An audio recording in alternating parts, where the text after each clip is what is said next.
Hello everyone. Welcome back to Sansan, Best Anime Reaction.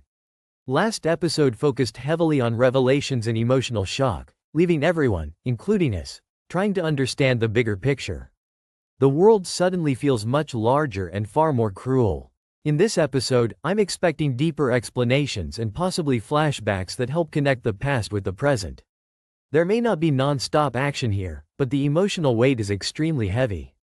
I'm also interested in how the Survey Corps plans their next move now that their enemy is no longer just Titans, but the entire outside world. This episode feels like it will reshape motivations and goals. Let's continue with episode 18 and dig deeper into the truth. The choice I had. But why? Hartman, why don't you ever run?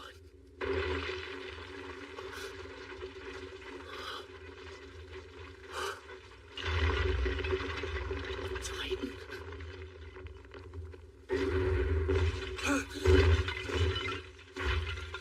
Damn it! Just try and come closer! Make one move to take him and I'll slit his throat! Hold on. Those markings around his eyes, are they what I think? This must be the Beast Titan. I found you.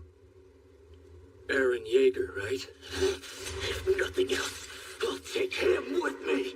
You don't look a thing like your father.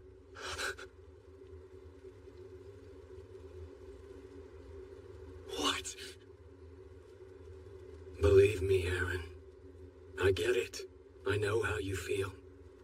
The both of us are just victims of your father. I'm sorry, but he's brainwashed you. What are you talking about? You're kidding. He chased me all this way? What a monster.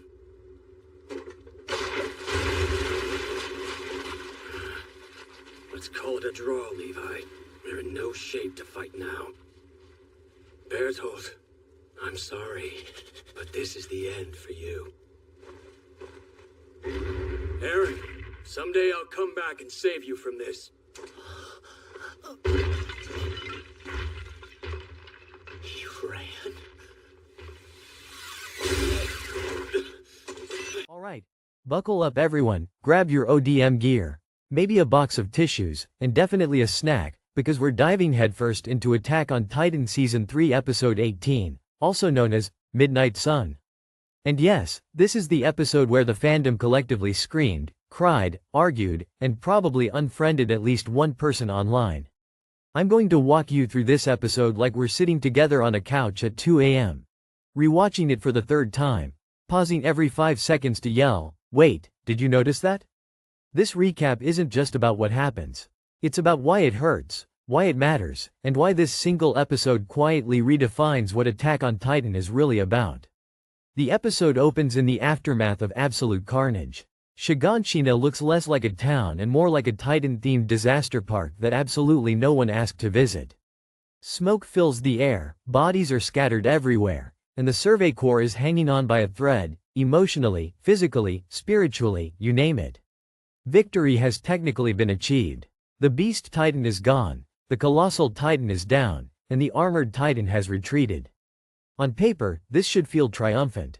In reality, it feels like winning a race but losing your legs in the process. And right away, the episode slaps us with the emotional equivalent of a brick to the face. Erwin Smith and Armin Arlert are both dying. Not metaphorically. Not, oh no, they're badly hurt. No, no. One is burned to a literal crisp, and the other is lying in a pool of blood after being turned into a Titan baseball by the Beast Titan. The Survey Corps has exactly one Titan serum left. Uno. A single golden ticket to survival. And now comes the cruelest question Attack on Titan has ever asked. Who deserves to live? Levi Ackerman, humanity's strongest soldier and part-time emotional suppressor, is holding the syringe. For once, his blades are useless. This isn't about skill or strength.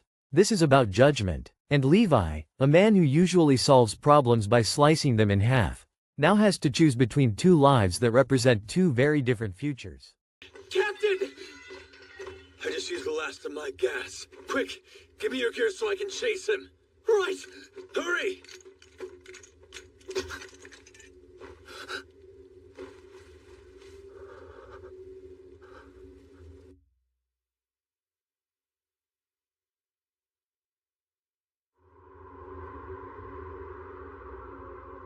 Rhina, what's this metal case we found in your left breast pocket?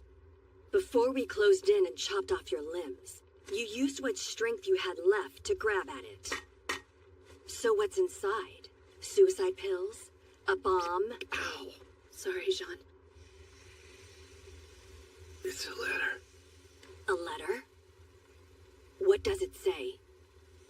It's for Krista. Ymir wrote it.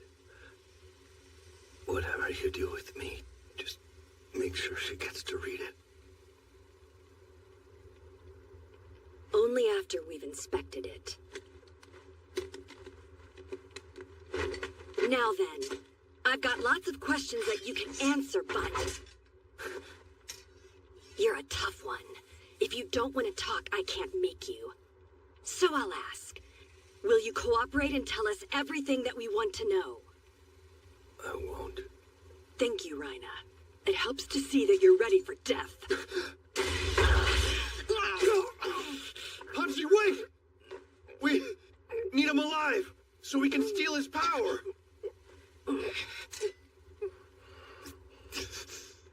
Pay close attention. I'm about to explain how we can get maximum value from this syringe. Using its contents, we can steal any Titan's powers. That goes for the Colossal, Armored, and Beast Titans. As for how, we first need to defeat one of these intelligent Titans. Then we'll inject one of our comrades, turning them into a pure Titan. They'll be in that mindless state only for a brief time. Once they consume the captured foe, they'll revert into a human, but gain the power to shift forms at will. If this is achieved, then not only will we gain knowledge and a powerful weapon, we'll also be able to bring one of our soldiers back from the brink of death. Should you capture an enemy shifter, be sure to sever their limbs. Once it's safe to do so, try to locate Captain Levi. We have only this one injection. The captain will decide when to use it and on whom. We don't know the situation with Levi on the other side. And we don't have the time to go and confirm it ourselves. These Titan powers have exceeded our understanding too many times. We thought we had him before. I refuse to underestimate his power again. I'll start by beheading him, but that's not enough on its own. This isn't like you, Hanji. Erwin Smith is the commander.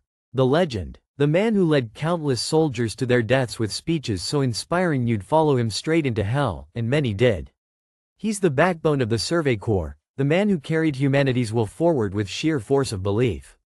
But Erwin is also a man driven by obsession. His dream of discovering the truth about the world, about what lies in the basement, has consumed him for decades. Even as he lay dying, hallucinating, his mind reaches out toward that dream like a child reaching for the sun. Then there's Armin, sweet, soft-spoken, anxiety incarnate Armin. The boy who freezes under pressure but somehow always sees the solution no one else can. The kid who still believes in a world beyond the walls, full of oceans and wonders and freedom. Armin doesn't crave answers for himself. He dreams for everyone. And here's where the episode really shines. It doesn't tell us who is right. It lets the characters fight it out, emotionally and physically. Eren, bless his traumatized heart, immediately goes full chaos mode. He argues that Armin must live. He screams. He begs. He grabs Levi, which, as a reminder, is something only a person with zero survival instinct would do. Eren isn't being logical here, and the episode doesn't pretend he is. He's being human. Armin is his best friend. Armin is the one who showed him the outside world when all Eren could see was rage. Of course Eren wants him to live. Mikasa, usually calm and controlled, completely snaps. She draws her blades on Levi. Let that sink in for a moment. Mikasa Ackerman, the walking definition of loyalty to the chain of command, is ready to murder her superior officer if it means saving Armin. This is how high the stakes are. Ideals crumble when love is on the line. On the other side, Floch enters the scene like a walking embodiment of bitter realism. And here's the thing. This episode quietly turns Floch into one of the most important voices in the story. He argues that Erwin must live, not because Erwin is kind or inspirational, but because he is necessary. Floch doesn't sugarcoat anything. He says Erwin is a devil. If we back down from the chance to cure our ignorance, then what hope do we have of beating the Titans down the road? Jean. We need to find out all that we can about the enemy, or we'll lose. Mikasa. Yeah? How much gas do you have left? Not enough to fight anything. I think I could reach Eren and Armin, but then I'd be out. Well, that's more than I have. Find them, Mikasa. Go and evaluate the situation. Refill your gas, retrieve the syringe from Levi, and bring it back to me. If you're unable to do so, then regardless of the reason, fire off a smoke signal. That will be my cue to end Reiner. Understood.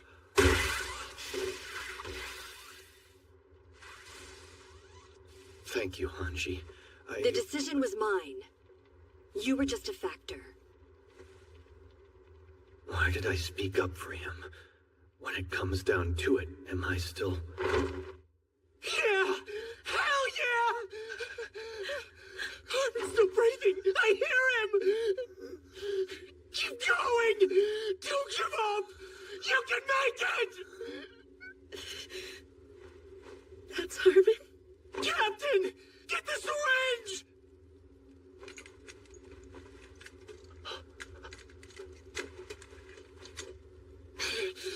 Turn Armin into a Titan, and then we can have him eat Bertold! Hurry up and inject him! Right.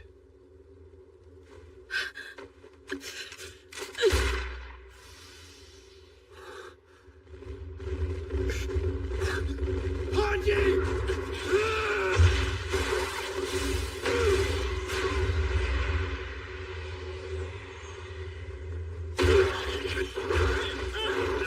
What the hell?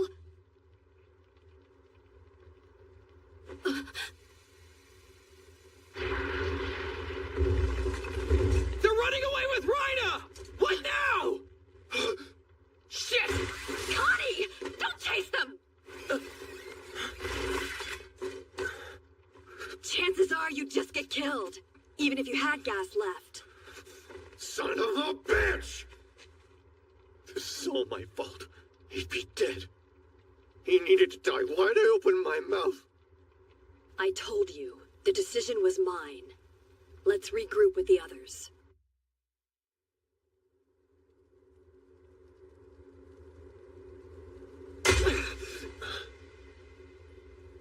Levi, Captain, I finally found you. It's the commander. He's hurt. His stomach is gouged, and his insides are all torn to shreds. The blood just won't stop. And that's exactly why humanity needs him. Someone has to bear the weight of making impossible decisions. Someone has to keep moving forward even when it costs lives. This is one of Attack on Titan's core themes laid bare. Progress often requires monsters. Levi listens to all of this. He doesn't yell. He doesn't argue. He remembers Erwin. He remembers the bodies, the speeches, the sacrifices. And then the episode slows down, and we see something rare, Levi's internal conflict. He recalls Erwin's childhood, his curiosity, his relentless pursuit of truth. And then he remembers Erwin's final charge, the moment where Erwin knowingly led his soldiers to their deaths while choosing to abandon his own dream. And that's when Levi makes his decision. He doesn't save Erwin. This choice isn't about strategy. It isn't about logic. It's about mercy. Levi realizes that reviving Erwin would condemn him to endless suffering. Erwin would wake up, learn that countless soldiers died so he could reach the basement, and then be forced to continue leading humanity into more bloodshed. Levi allows Erwin to rest. For the first time, Erwin Smith is free. Instead, Levi injects Armin with the Titan serum. And this is where the episode goes full emotional damage mode. Armin transforms into a pure Titan, and without hesitation, he devours Berthold Hoover, the former colossal Titan. This moment is horrifying, not because of the violence, but because of the symbolism. Berthold, who once kicked down Wall Maria and changed the course of history, dies crying, calling for Annie and Reiner. He's not a monster in this moment. He's a terrified kid who made terrible choices. Attack on Titan does not let us forget that its villains are human. When Armin is revived as the new colossal Titan, the mood doesn't suddenly become hopeful. There's no cheering, no triumphant music, just silence and exhaustion. Armin wakes up confused, unaware that the world has just placed an unimaginable burden on his shoulders. Erwin's death, meanwhile, is quiet. No dramatic last words, no heroic pose, just a man finally allowed to sleep. That injection might be able to help him, but what do you think?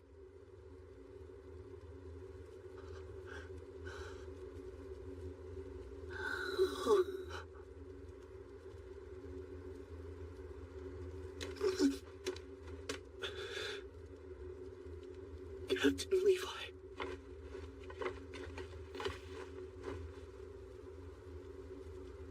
It's faint, but he's breathing. Erwin, you're alive.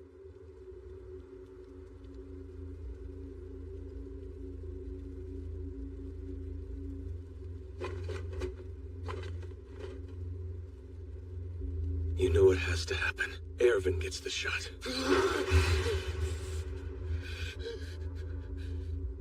You can't. You told me you'd use it on Armin. I'm going to revive the person who can save humanity.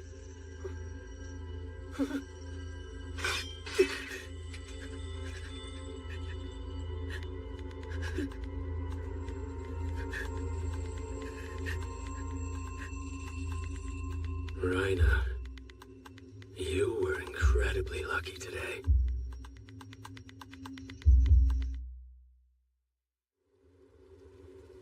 You two. Do you have even the faintest damn clue what you're doing? It's Erwin, the commander of the Scouts, and you're telling me to watch him die? There's no time for this. Just get out of my way. Eren, check your emotions. Sorry, Captain. Can't do that. Tell me, why didn't you give Armin the injection right away? I was thinking about Erwin, considering the chance that he might be alive. But you couldn't have known that Flock would carry the commander here. There's no way you would have seen that coming. You aren't wrong, Eren.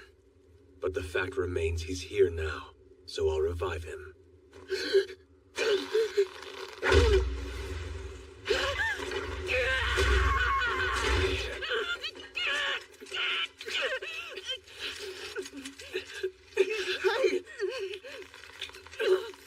He's too exhausted to stop me. I can take it from him by force. You know just as well as I do. Without Erwin's leadership, humanity can't beat the Titans. He's right, Mikasa. Don't be crazy. There's too much at stake here. No. It's the same with Armin. He's just as important. Eren! Think about it. Think about what he's done. We used his plan to take back Trost with that boulder. He's the one who realized what Annie was. It was his idea to avoid the Titans by coming here at night. The episode ends with the Survey Corps standing amidst the ruins, having won the battle but lost so much more. Command has changed, the future is uncertain, and the basement, the thing that started all of this, is finally within reach. What makes this episode so powerful isn't just the plot. It's the moral ambiguity. There is no correct choice. Saving Armin feels right emotionally. Saving Erwin makes sense strategically. The episode forces the audience to confront an uncomfortable truth. Sometimes, there are no good options. Only less painful ones. Midnight Sun is the moment Attack on Titan fully abandons the idea of heroes and villains. It asks whether dreams are worth dying for, and whether leaders should be allowed to rest. It challenges the idea that strength is the most important quality for survival.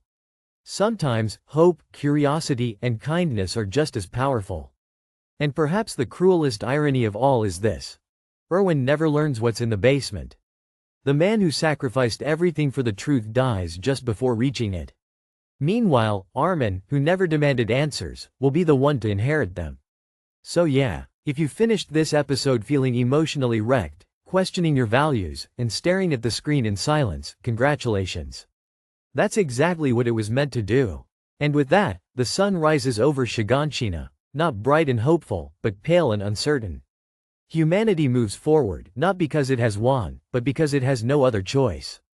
Alright, before we close the book on this emotionally devastating masterpiece, let's zoom in and slow way down on one detail in this episode that often gets overshadowed by the serum drama, but is quietly one of the most important character moments in the entire series.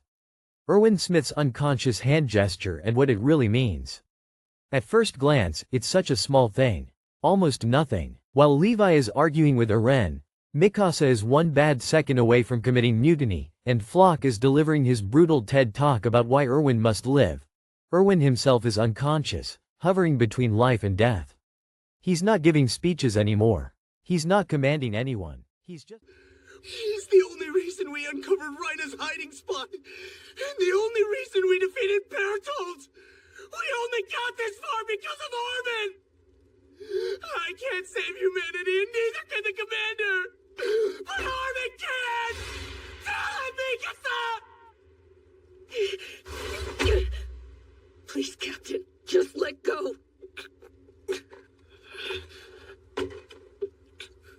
You're just being selfish. Erwin's our leader. No, shut up! What? And why the hell should I? Do you think you're the only ones who've suffered through all this? Not that you asked, but on the other side of that wall, there's not a single soldier left alive. The Beast Titan threw crushed boulders at everyone. That field is soaked with the blood of my comrades. Commander Erwin was the only survivor I could find. He came up with a plan, found a way for us to strike back at the Beast Titan. And so we did. My comrades were smashed to bits just as he planned. I'm sure the last thing they felt was fear. All-consuming fear.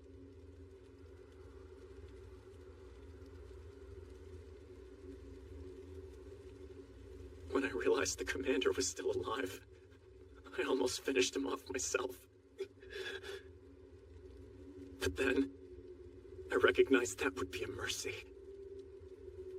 I thought to myself that he ought to taste more of this hell. Suddenly, I understood. If we want to stand any chance against the Titans, we need a devil! I realize that's what Erwin is, and that it's my mission to bring him back! That's why a coward like me outlived the heroes around him, because Erwin needs to fight on! So get out of his way right now! Don't do it! Hanji. No. Don't tell me. No way. It can't be. No. It isn't fair.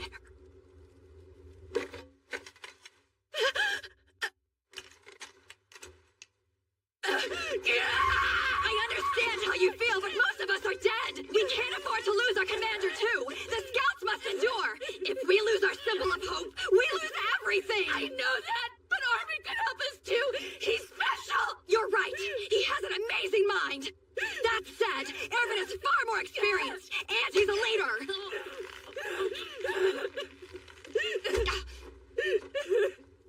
Listen, Mikasa. There's people I want to bring back too. Hundreds at this point. Ever since I joined up with the scouts, every day brought a new farewell. Hanji, look out!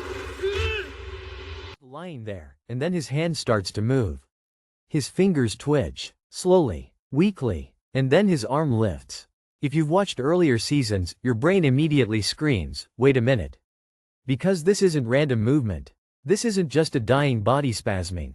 Erwin is doing the exact same motion he did as a child in the classroom, the moment that defined his entire life. The moment he raised his hand and asked the forbidden question.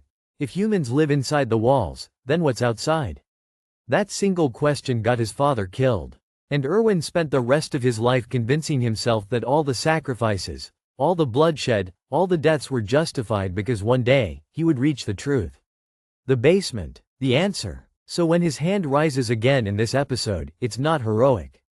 It's tragic, because even now, even after leading thousands to their deaths, even after making the ultimate sacrifice charge against the Beast Titan, Erwin Smith is still that little boy in a classroom.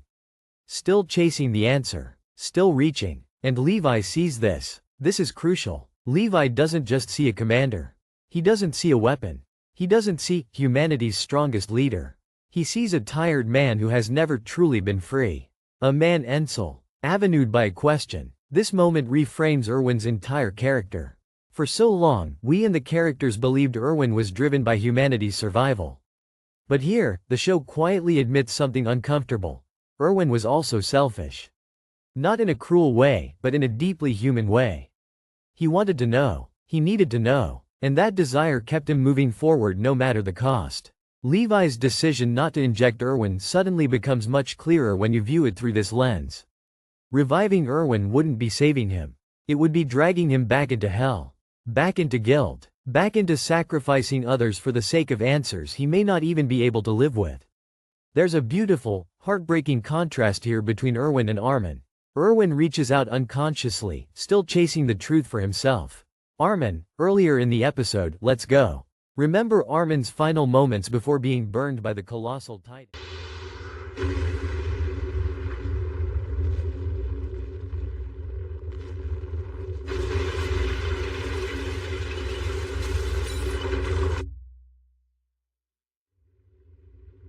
But you need to understand. Eventually, you'll have to let go of everyone you've ever met. I know that's tough to accept. It's tough for me too. It's hard to stay sane living like that. It hurts. It really hurts. I know. But even so, all of us just have to push forward.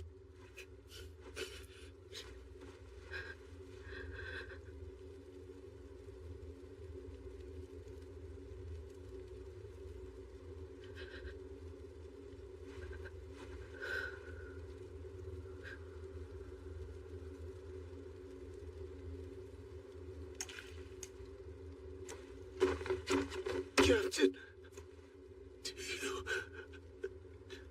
know about the sea? It's like a lake, but enormous. So big that it stretches past the horizon, and it's full of salty water. Armin told me, hey, stop making this harder. He told me there's a sea beyond walls. He said that we'd go there together. Thing is, that's been our dream since we were kids. Only I forgot it a long time ago. I want to avenge my mom. I want to butcher all the Titans. The only thoughts left in my head are full of hate. Yeah, and Norman's lost as much as I have. But he just doesn't like me. He cares about more than fighting.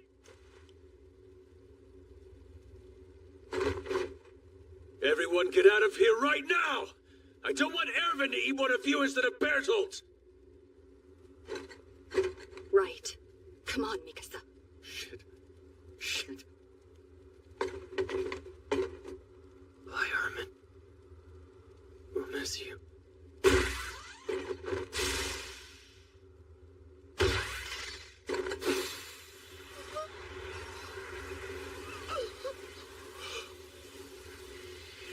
All right then. Let's start by finding the sea. You'll see. It does exist. If this dream of yours comes true, what will you do then? I don't know. And I won't, not until it happens. I just wanted to reach that cellar. Good grief. They're all the same. whining like brats about this dream or that. All of us had to spend our lives drunk on something, else we'd have no cause to keep pushing on. Everyone was a slave to... He doesn't talk about his achievements. He doesn't beg to live. He talks about the ocean, about the world beyond the walls. And then he apologizes to Eren for leaving the burden of their dream behind. Armin dies believing the dream will continue without him. Erwin dies still reaching for it. And Levi understands that difference. That's why, when Levi gently pushes Erwin's hand back down and tells him to rest, it might be one of the most compassionate acts in the entire series. Levi, the man raised in the underground, surrounded by death, understands something profound. Sometimes, the kindest thing you can do for someone is not to save them. Attack on Titan rarely talks about mercy. This episode embodies it. Another subtle layer here is how this moment challenges the audience.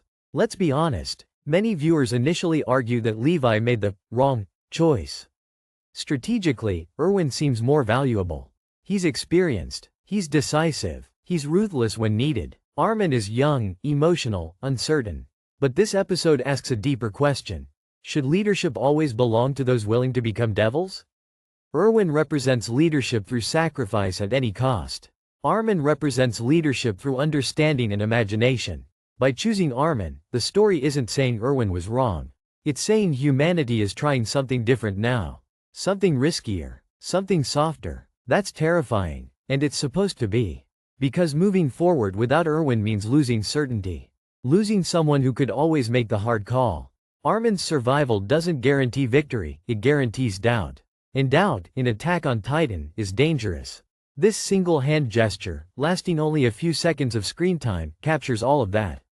Past and future. Obsession and hope. Rest and continuation. So when people say this episode is just the Serum Bowl episode, they're missing the point. The real decision isn't between Erwin and Armin. It's between repeating the same cycle of sacrifice, or daring to believe the future can be different. And in the quiet darkness of that midnight sun, Levi chooses to let one dream finally sleep, so another can wake up. Something. There's more out there, though. The sea.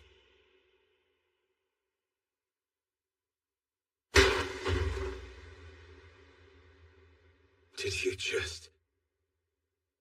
Excuse me, but how can we be sure that there aren't other humans living somewhere far away from the walls?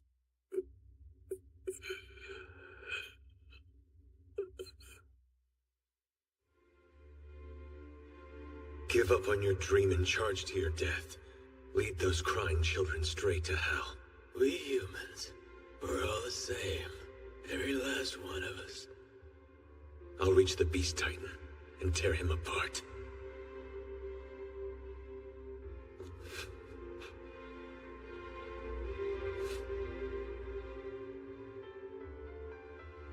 Thank you. I needed that.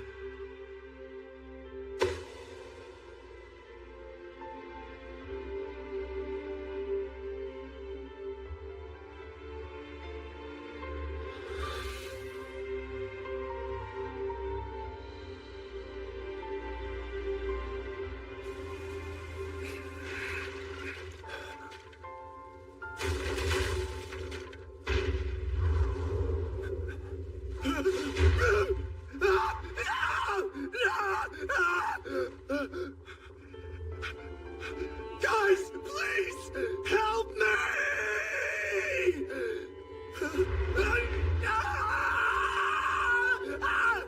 Annie, right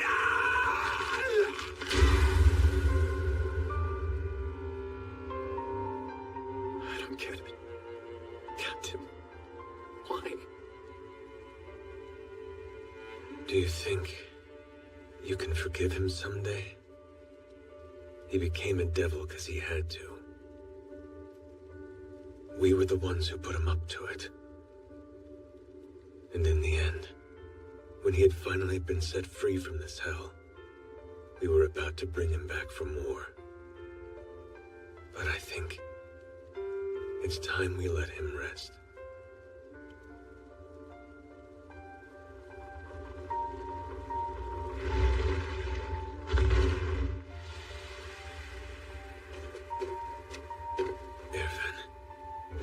told you I would kill the Beast Titan.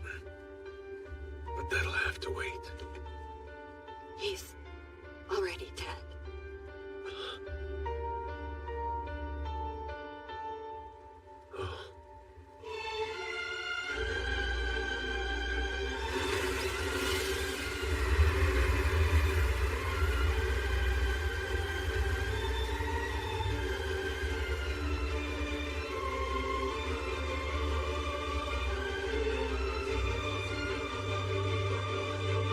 Thank you so much for watching this video on General Sansan Anime.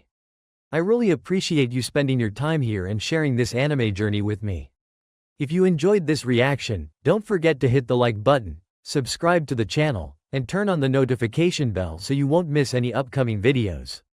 Your support truly means a lot and helps the channel grow stronger every day. I'll be back very soon with more exciting reactions, emotional moments, and unforgettable anime scenes for all of us to experience together. Until next time, take care, keep enjoying anime, and I'll see you in the next video. Bye bye.